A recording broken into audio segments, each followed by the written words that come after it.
Hey dang KY Kandaung Homan Nay.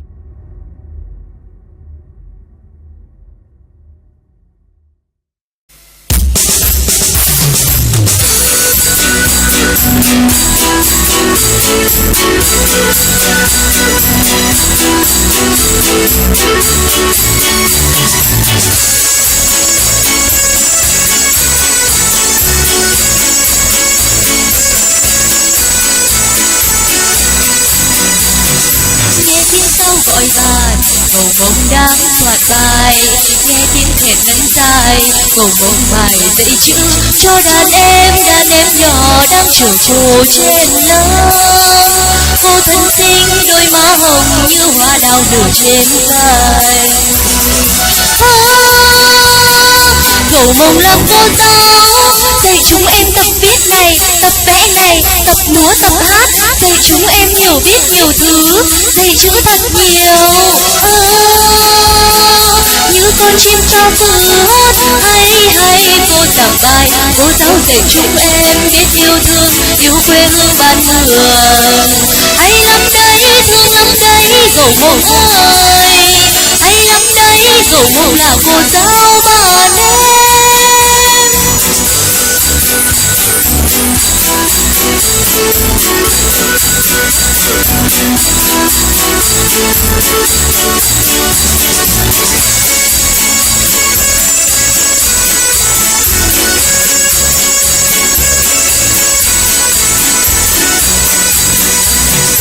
Nghe tiếng sáo gọi bạn, cầu mong đang soạt bài. Nghe tiếng thèn ngân dài, cầu mong bài dạy chữ cho đàn em nhỏ đang chờ cô trên lớp. Cô thân xinh đôi má hồng như hoa đào nở trên cành. Cầu mong làm cô giáo dạy chúng em tập viết này, tập vẽ này, tập múa tập hát, dạy chúng em hiểu biết nhiều thứ, dạy chữ thật nhiều. Như con chim cao vừa hót, hay cô giảng bài, cô giáo dạy chúng em biết yêu thương, yêu quê hương bạn mường. Hay lắm đấy, thương lắm đấy, cầu mong ơi. Hay lắm đấy, cầu mong là cô giáo bạn em. Cầu mong làm cô giáo dạy chúng em tập viết này, tập vẽ này, tập múa tập hát, dạy chúng em hiểu biết nhiều thứ, dạy chữ thật nhiều.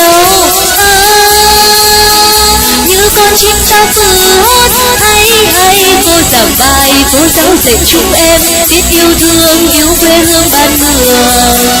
Hay lắm đấy, thương lắm đấy, cầu mong ơi. Hay lắm đấy, thương lắm đấy, cầu mong là cô giáo bạn em. Cầu mong là cô giáo bạn em. Cầu mong là cô giáo bạn em.